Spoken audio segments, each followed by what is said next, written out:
మంచినీరు తాగునీరు దాహతి తీర్చడానికి ప్రభుత్వం మళ్ళా 14 కోట్లు శాంక్షన్ ఇస్తూ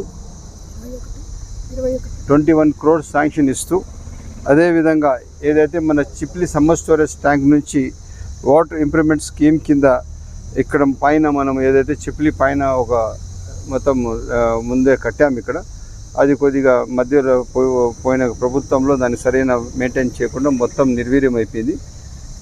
ఇప్పుడు 21 కోట్ల రూపాయలతో పూర్తిగా పరిగణలో తీసుకొని ఏదైతే మన ఎస్ఎస్ ట్యాంక్ చిప్లి ఎస్ఎస్ ట్యాంక్ నుంచి మంచినీటి దాహతి తీర్చడానికి ప్రజలకు ఉన్న సౌకర్యంగా రీతిలో తీసుకుని వచ్చి ప్రతి 2-3 రోజులకు నీళ్లు ఇవ్వడానికి పూర్తి స్థాయిగా ప్రభుత్వం పనిచేస్తుంది. అదే క్రమంగా ఈరోజు టౌన్లో కూడా మనం దాదాపు 3 రోజులు 4 రోజులు గ్యాప్లో నీళ్ళు ఇస్తున్నాం. కొన్ని తావులో కొంచెం సమస్యలు ఉంటాయి.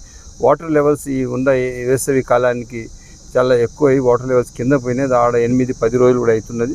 ఇవన్నీ స్ట్రీమ్ లైన్ చేస్తూ ఎట్టి పరిస్థితుల్లో ఒక మంచి పరిపాలన, సకాలంలో మంచినీళ్ళు అందించే బాధ్యత మన అందరిది. అదే క్రమంగా మనం అందరం పనిచేస్తూ మన గౌరవ జాయింట్ కలెక్టర్ గారు, అదేవిధంగా మన మున్సిపల్ కమిషనర్ గారు, అదేవిధంగా మన ఏదైతే మున్సిపల్ పబ్లిక్ హెల్త్ వాళ్ళు, అదే కాకుండా ఇప్పుడు జిందాల్ వాళ్ళు ఈ కాంట్రాక్ట్ తీసుకున్నారు. జిందాల్ ఏజెన్సీ కూడా ఇక్కడే ఉంది. తక్షణం ఈ వర్క్ ఎగ్జిక్యూట్ చేసి ఎంత త్వరగా కంప్లీట్ చేయడానికి జాయింట్ కలెక్టర్ గారు, స్పెషల్ ఆఫీసర్ గారు సూచనలు ఇవ్వడం జరిగింది. అదే క్రమంగా మనం కూడా ఎట్టి పరిస్థితి ప్రభుత్వం మా బాధ్యత, ప్రభుత్వం ప్రజలకు మంచినీళ్ళు సకాలంలో అందించడం.